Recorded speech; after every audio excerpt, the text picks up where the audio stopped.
Alors nous vivons un mariage au cœur d'une messe dominicale et on a une grande chance, c'est la providence, c'est qu'on a l'impression que les textes ont été choisis exprès pour cela. Or ce sont les textes du jour et des textes aussi qui seraient bien destinés aussi pour une vocation consacrée.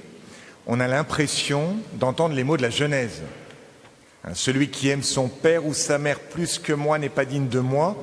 Et dans la Genèse, on a l'homme quittera son père et sa mère. Il s'attachera à sa femme et tous les deux ne feront plus qu'un. Et du coup, je prêche assez peu sur le mariage chrétien le dimanche. Et du coup, je vais, à partir des textes, vous donner quelques éclairages parce que vous êtes plusieurs, soit à être fiancés, soit en couple, soit dans un projet peut-être lointain. Les jeunes se posent aussi la question, soit du mariage, soit de la vie consacrée.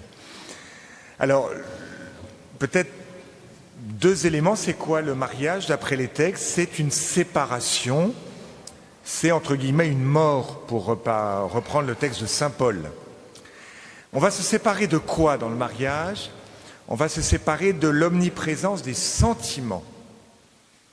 Dans l'échange des consentements, on ne dit pas « je te sens bien dans ma vie, j'ai du plaisir avec toi, moi, mais on dit « je te reçoit comme époux, je te reçois comme épouse et je me donne à toi ». Donc c'est important, hein, on choisit un objet, mais on reçoit une personne. Et donc, on se sépare, comme je dis, de l'omniprésence des sentiments, c'est-à-dire que, en fait, je te reçois et je décide de t'aimer. Les sentiments peuvent être assez changeants dans une vie, mais ce qui va les faire renaître, c'est toujours la décision et les gestes. Dans une petite communauté, quelle qu'elle soit, le fait de poser des gestes d'amour, des gestes d'amitié, etc., eh bien, va faire naître les sentiments. Mais beaucoup de gens pensent l'inverse. Ils attendent d'avoir des grands transports pour décider d'aimer. Donc, ils sont toujours très dépendants des sentiments. Et donc là, ce qui se passe, c'est qu'il y a eu cette préparation avec Didier, Marie-Claude. C'est une préparation longue, hein, puisque ça fait 29 ans qu'ils sont ensemble, 14 ans qu'ils sont mariés civilement. Donc... Mais vous voyez, la préparation, c'est pas un temps long avec quelqu'un. Hein. La préparation, c'est un temps où on se pose des bonnes questions. Parce que sinon, se mettre ensemble serait le fruit d'une expérience. Il faudrait avoir tout connu de l'autre, mais vous n'avez pas encore tout connu. Non, se mettre ensemble, vivre ensemble pour toujours, c'est à un moment donné dire « Seigneur, on est des pauvres, on ne sait pas aimer ». Donc c'est une expérience de ne pas savoir aimer. À un moment donné, on se rend compte qu'on n'y arrive pas. Donc on va se mettre à genoux devant toi, on te demande ta force pour nous aimer. Et puis on va se poser les bonnes questions. Puis à un moment donné, dans cette discussion avec le prêtre, avec l'Église, bon ok, je pense que ça va. On peut dire oui. Donc c'est plus, vous voyez, les bonnes questions et le rapport à Dieu qui fait qu'on peut se marier plus que les ensemble. On se sépare je disais, de cette omniprésence des sentiments, on se sépare aussi d'une famille et des coutumes. Je dis ça parce que certains, ce qui n'est pas le cas de Marie-Claude et Didier, mais certains parmi nous, je commence à vous connaître, attendent pour se marier. Alors, il y en a par exemple, c'est lié à des coutumes. C'est en fait, oui, mais on pourrait se marier, mais il faut aussi qu'il y ait un premier mariage dans notre pays, au loin, et on va d'abord faire ce mariage-là et ensuite on va faire l'autre mariage ici. Ou alors ça peut être le projet d'avoir une grande fête. Donc en fait on ne peut pas se marier maintenant parce qu'on n'a pas l'argent. Et nous, un mariage, il faut qu'il y ait au moins une soirée, on peut danser jusqu'à 4 heures du matin. C'est que les heures sont chères, hein, à partir de minuit pour une salle.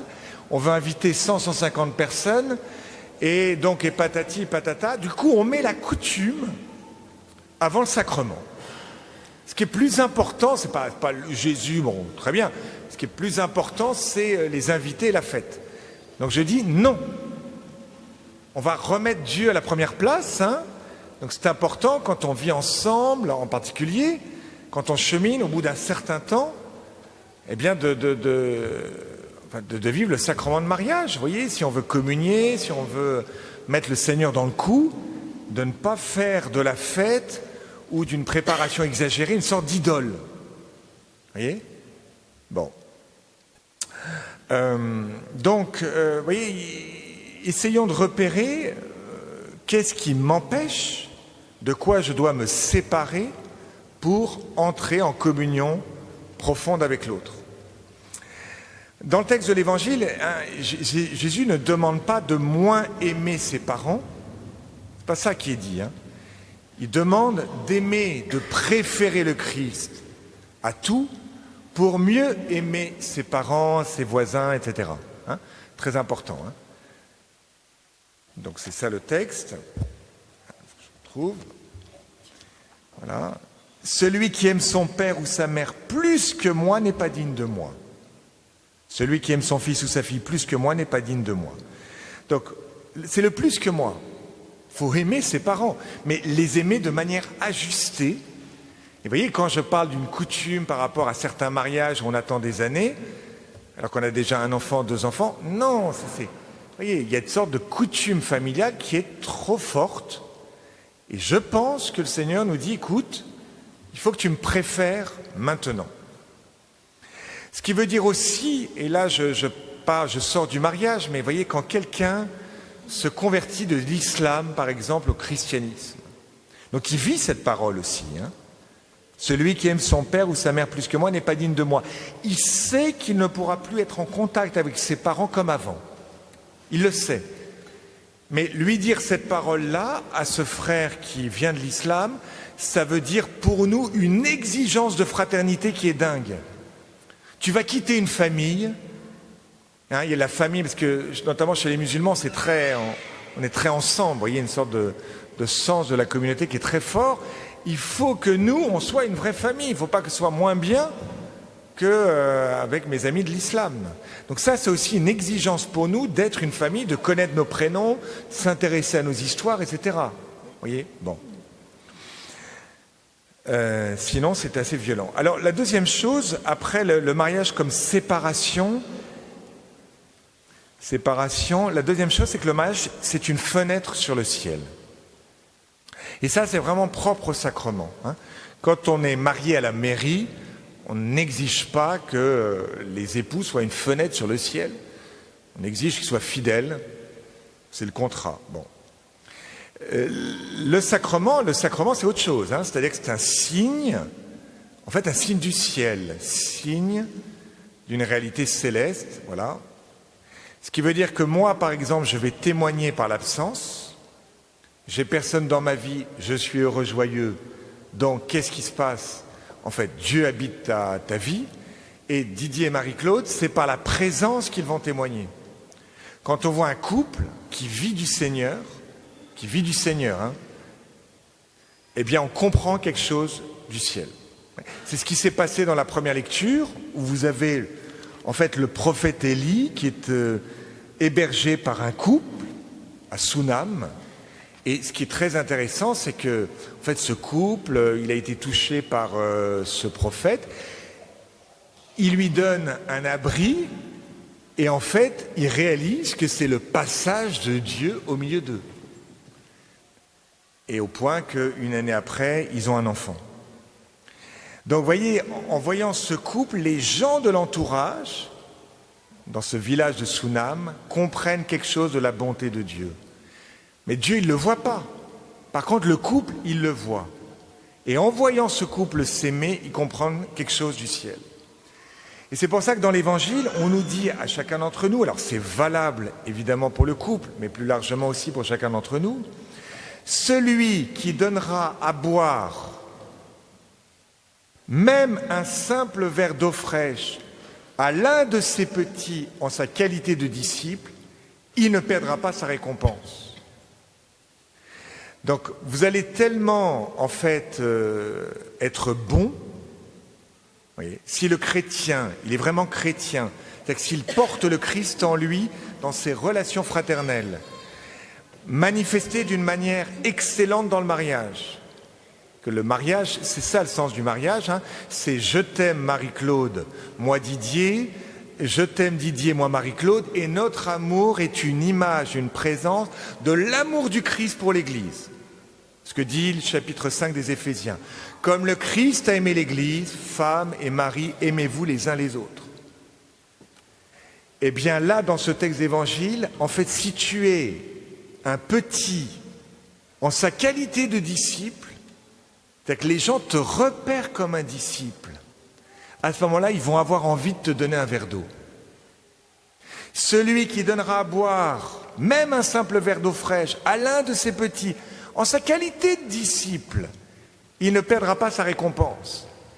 Donc si vous voulez, la bonté, le fait d'être disciple du Christ, ouvre la générosité des personnes. Nous, les prêtres, c'est quelque chose qu'on vit assez souvent. Mon frère me disait, parce qu'il était à Bondy, lui, donc il disait, j'ai refait une salle paroissiale et j'ai un peintre du coin qui lui a dit, écoutez, mon père, je ne suis pas croyant, pratiquant, mais j'ai appris que vous faisiez votre salle paroissiale, que vous la rénovez, je vais vous aider et je vais payer les bidons de peinture. En fait, les gens, aller à la messe, tout ça, c'est compliqué pour eux, mais donner un verre d'eau, repeindre la salle paroissiale, ouais, ça on sait faire, c'est concret. Ouais. Moi je vais chez si quand même je le vis parce que je vais chez celui qui fait les clés là, un serrurier. Je suis toujours un peu gêné parce qu'il ne me fait pas payer parce que c'est la paroisse. Vous voyez ? Mais c'est la même chose, il dit priez pour moi, il est rue, je vais faire de la pub comme ça, voilà.